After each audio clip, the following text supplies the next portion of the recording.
Hello you all, this is Professor Bo and I'm bringing you another intermediate Adobe Premiere editing lesson. This one is about the basics of working in the editing workspace. So this looks about where we left off last time with this project. We organized and labeled these clips. And now we are just about ready to begin editing with those clips. Let's go up here and we want to change our workspace to the editing workspace, which is where we're going to get most of our editing done here in Premiere. It's the meat and potatoes of the editing interface. In the newest versions of Premiere, the workspaces are located along the upper right under this icon. So when I instruct you to change a workspace, you'll be using this pull-down menu rather than the old across the top links, unless you are using the older version, of course. One click on editing, and here's our editing workspace. So now we've got a clip source panel on our left, and we have the program panel on our right, which will show us what's playing in our timeline. Our timeline's down here on the bottom, and our project panel has moved over to the lower left corner to make room for the source panel up here. Now in older versions of Premiere, there's a gotcha, and that is when you use your description column or any other column to describe clips, when you change from assembly workspace to editing workspace, you may feel like you've lost that column. But you haven't actually. You just need to drag over and find it. All of the descriptions that you made for your clips will still be there, and we can drag this column over next to our clip names, which is the way we'd like it, and we can go to work from there. So I'm going to start with Master Shot 1. I'm going to double click on 2511. I actually like the performances better in 2511. Oh, and sorry, that's Master Shot 2, not Master Shot 1. So I double click on the icon of 2511.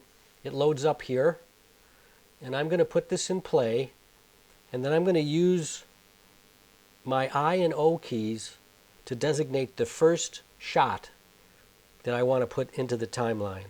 So I'll put it in play. I'm listening for the action. Oh, I missed it. Okay, I'm going to hit the J key to go backwards. Oh, there was action. Did you hear it? It's very, very subtle. Okay, I hit the I key. How'd it start? My parents made me. Your parents forced you to gamble. Yeah, my mom and stepmom both charity junkies. Since when does charity give a chance? Now I'm going to say J because I actually want to end it after Jesse's line there. That takes us backwards. Okay, my mom, charity junkies. Mom both charity junkies. All right, I hit the O key, and now that's defined a range that I want to use in the timeline. And notice that in the timeline, before we put any clips down here, it says drop media here to create a sequence. So I'm going to grab it in the picture here, grab and hold, drop it down here. There's my first clip. It automatically went into video track 1. It automatically went into audio track 1. And you can see our waveforms for the audio here. And notice that the picture is in the program panel on the right. And if I put the program panel in play, there's the very same shot that I dragged down. How'd it start? Okay, we don't need to watch the whole thing. Now I want to bring your attention to this. When you drop a clip into an empty timeline, the sequence was named after that first clip that we dragged down. So this sequence is now called 2511. And also the sequence has the same resolution and aspect ratio as this original clip. And over here in our project panel, this is a new item. This is our sequence. Notice the difference in the icons. And I'm going to change the name from 2511 to Scene 25. Enter. And then that changes the name of my timeline here to Scene 25. Okay, now the next thing up. So I've got this to where Jesse says this line. Yeah, my mom and stepmom are both charity junkies. Now I'd like to cut to a nice close-up of Stabler because his line comes next. Here's my Stabler close-up 1 and 2. I'll double-click on 25B1 here, and I'll look for that line. I may tap L. I want to remind you that JKL on your keyboard is useful. If you play L, it'll play forward, and if you tap it, it goes faster. Same if you play J, the footage goes backwards. If you tap it, it goes faster. K pauses it. Spacebar plays and pause. And the mark in and out is I and O. Just for review's sake, this is the button for mark in, and this is the button for mark out, and the keyboards or shortcuts are I and O. So now I'm going to hit L and play this a little fast, looking for this line of his.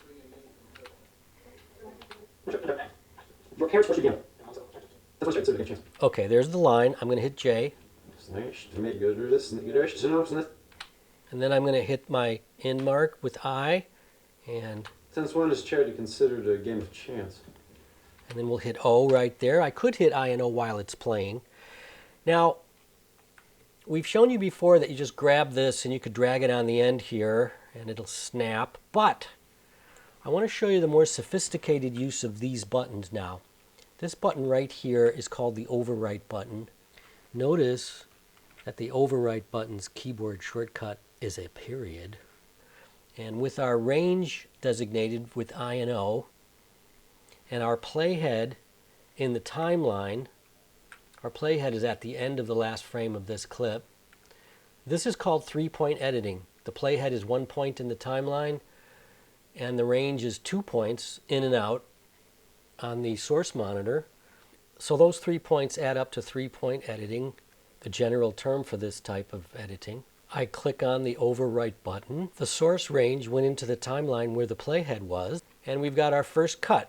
Take my playhead, pull it back like this, get the last bit of the line here. Yeah, my mom and stepmom are both charity junkies. Since when is charity considered a game of chance? See, that's a kind of a nice cut there. It almost begins to look like real TV. So this is the range that went in to the timeline. And before I hit the overwrite button, the playhead was there. So at this point is where the clip in point came in. And there's the clip out point. And after the overwrite, the playhead goes to the end of the clip. Now the edit went into video and audio tracks 1 because of these designations. If I change these source patch switches to other tracks, then the video or the audio would have been edited to those other tracks. It's important to understand the difference between these source patching targets and these targets. These track patches are when you're pasting something into the timeline from your clipboard. That would now go on to track 3 with the switch this way. I paste something and it'll go up onto track 3. So that's what these on this side are for. But during insert and overwrite editing, these are your source patches for where your footage gets, which track your footage gets edited to. I don't want you to edit anything, any of our footage onto anything except video 1 and audio 1. The reason is because I want you to rough out the whole scene and not be too particular about fixing little things like this in mark here. See, hear this mistake? Both charity junkies. Since when is charity? Okay, that's a bad cut. But that's because we're going for a rough cut. And that's all I want us to do with this assignment. Trimming is the next lesson. And the lesson will go smoother with trimming if you follow my advice and only cut your footage into video 1 track and audio 1 track. So one way of working is to continue to cut in your ranges from various clips, marking in and out marks, and then using the overwrite button to cut clips into your timeline.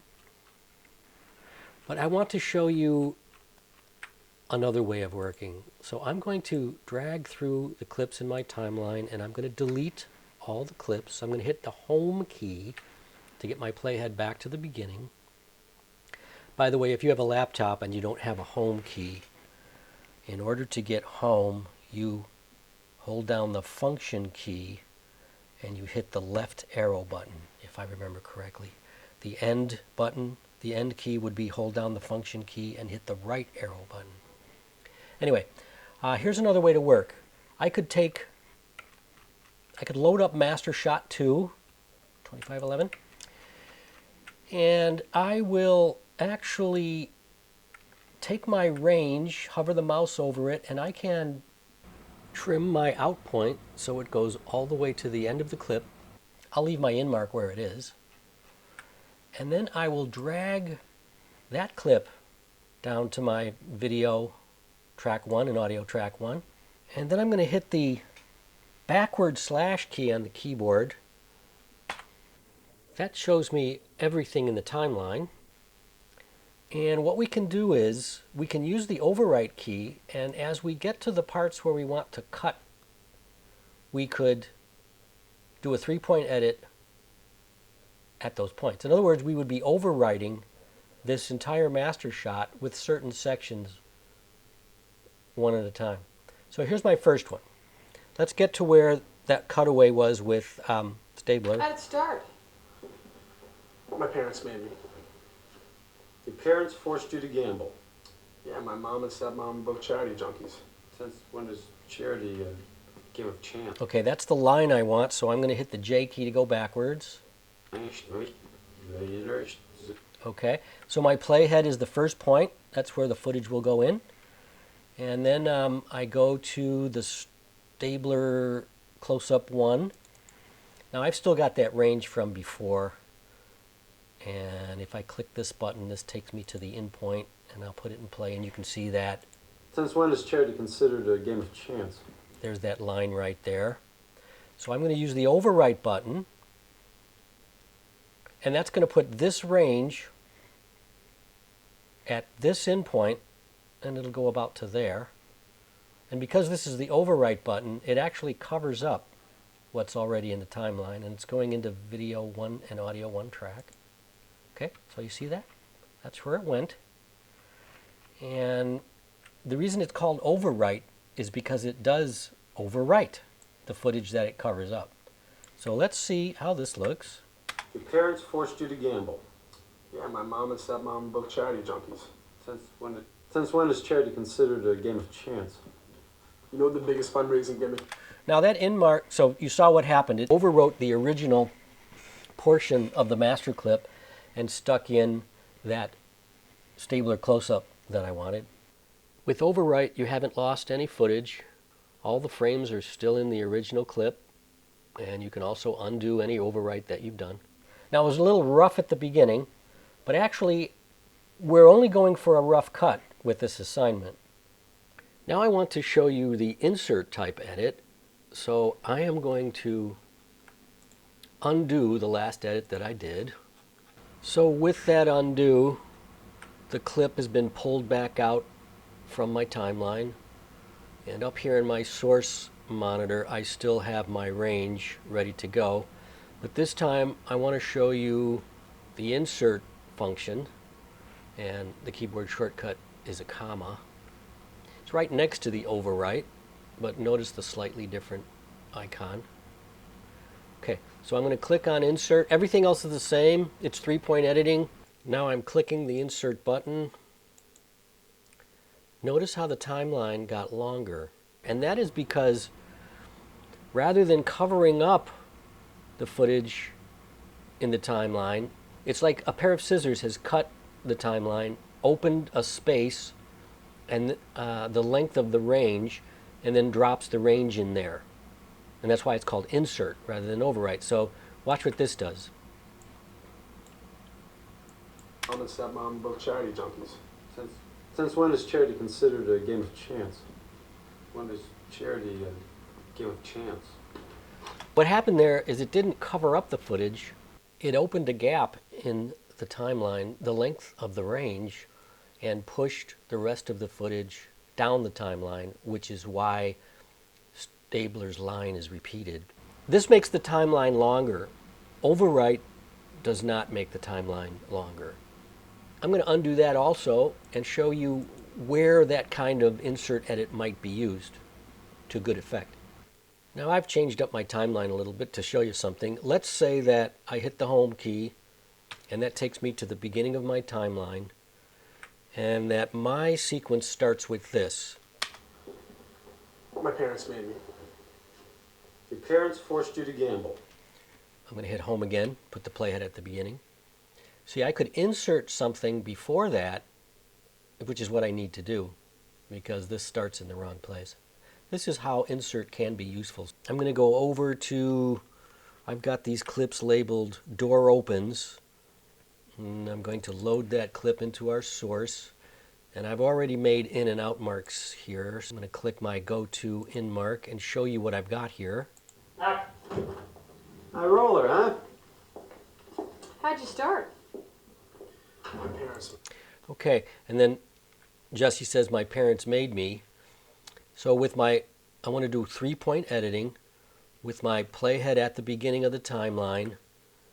This range where they come in the door and say the first few lines, I'm going to insert this range at the beginning of the timeline. The timeline has gotten longer and my footage was inserted there. The rest of the footage was moved down the length of that range. So this is good use of the insert, and hopefully you can see what it could be used for. Here's the edit. High roller, huh? How'd you start? My parents made me. Again, that's rough, but we're only working towards a rough cut. Here's something you're going to want to know about. Let's say that you have a clip in your timeline.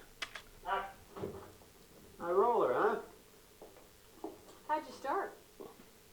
My parents.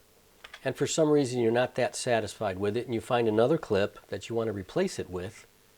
This one, I've got a range over here, and this one I'm going to play this little button that is play video into out. High roller, huh? How'd you start? My parents. Now it looks really similar to the clip, but I like it. I like the way the door closes better on this one. So what you can do is you can select the clip that you want to replace in your timeline, go up to the clip menu and say replace with clip, in this case from my source monitor. That has replaced the clip in the timeline with the one in the source monitor. And it's going to need extra, it often needs extra trimming because these clips are often different lengths, but now this is a completely different take. High roller, huh? How'd you start? And I can tell because of the way the door slams there, and I wanted that particular door slam for a particular reason. Okay, now fast forward, and down here in the timeline, here is my rough cut. Do you see all my clips? And look in the program panel and you'll see that as I drag through this, there's medium shots, there's close-ups. So I edited this over the top of my I edited all these clips over the top of my master shot that I used as a template. And this is my rough cut.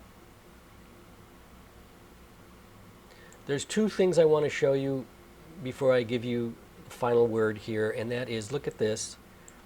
If I select a clip in the timeline and I hit the delete key, the big delete key, it pulls out the clip and leaves a gap. And then if I select the empty space and hit the delete key, it pulls out the gap. I'm going to undo that twice.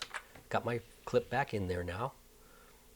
If you don't want to do that in a two-step process, I could select the clip then hold down the Shift key and I hit the little delete key, that removes the footage and closes the gap in one shot.